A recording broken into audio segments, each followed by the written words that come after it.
Le mot à la mode en ce moment, c'est inspiration. Inspiration. Alors, de qui s'inspirer? Où s'inspirer? Moi, je pense que c'est possible. Avec son voisin, son pote de lycée, son pote étudiant, mais aussi de l'autre côté du monde.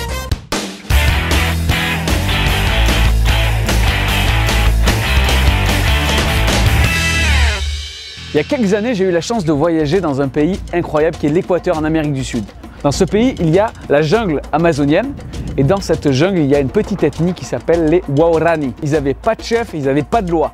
Alors, moi j'ai appris au lycée tout simplement, l'homme est bon à l'état nature, mais c'est la société qui le corrompt, disait Rousseau.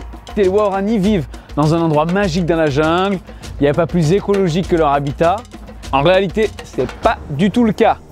Ils se haïssent entre eux. Si tu as tué mon père, je vais défoncer ton grand-père.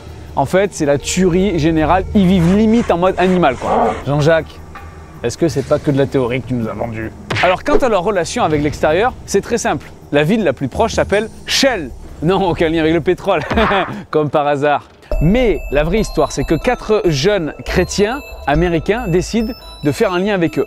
Ils vont pendant 2 ans voler avec un avion autour de leur tribu et créer ce fameux lien. Un jour arrive où ils se posent sur la plage d'une rivière. C'est la rencontre, le gros hug à l'américaine, tac tac tac. 3 jours après, les indigènes reviennent et on retrouve les missionnaires complètement défoncés par des lances. Ils sont morts. Non, mais l'histoire s'arrête pas là. Une des sœurs, une des femmes de ces Américains décide de revenir sur place, à Shell. Elles arrivent à prendre contact avec la tribu qui ne les tue pas et elles leur expliquent qu'elles sont venues leur pardonner. Histoire de malade, le pardon n'est pas possible. Donc la moitié du peuple se divise, ils s'appellent les Taromenani, ils sont encore non contactés aujourd'hui. Et l'autre moitié y a cru. Ils sont restés sur place et ils ont accepté ce pardon. Depuis, leur vie a complètement été bouleversée. Les Waorani ont commencé à respecter leurs femmes, ne pas les échanger. Ils ont arrêté d'enterrer vivants les familles entières des guerriers malades et ils ont commencé à pardonner ceux qui attaquaient leur propre famille. Toute leur culture, toute leur vie a été restaurée. Et j'ai repensé aux fameux 10 commandements. Franchement, c'était pas un énorme scoop. En mode les tables de la loi. Regardez, c'est carrément nouveau.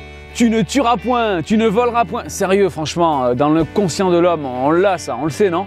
En vérité, quand j'ai rencontré les Waorani et quand j'ai vu leur instinct naturel, j'ai pas pu m'empêcher à me poser la question, est-ce que j'étais pas fait pareil à la base? Est-ce que c'était pas parce que j'étais né dans un pays où on m'avait expliqué que tuer c'était pas bien, que pardonner c'était mieux, que j'avais pas commencé à l'intégrer? Et pour la première fois, sincèrement, alors que je les voyais limite comme des animaux, je les ai vus comme des frères. Et je me suis reconnu dans leur vie. Quand j'ai atterri sur cette piste toute pourrie en avionnette, le premier qui est venu m'accueillir a prié pour moi. Mais le gars, d'une bienveillance incroyable. Ce gars-là était le meurtrier des missionnaires. Il avait été retourné par Dieu. Franchement, si Dieu a été capable d'aller chercher ces gars si violents, au fin fond de la jungle, aller les traquer jusqu'à leur prouver son amour, je suis sûr qu'il peut me le prouver à moi aussi et je peux en bénéficier de la même façon.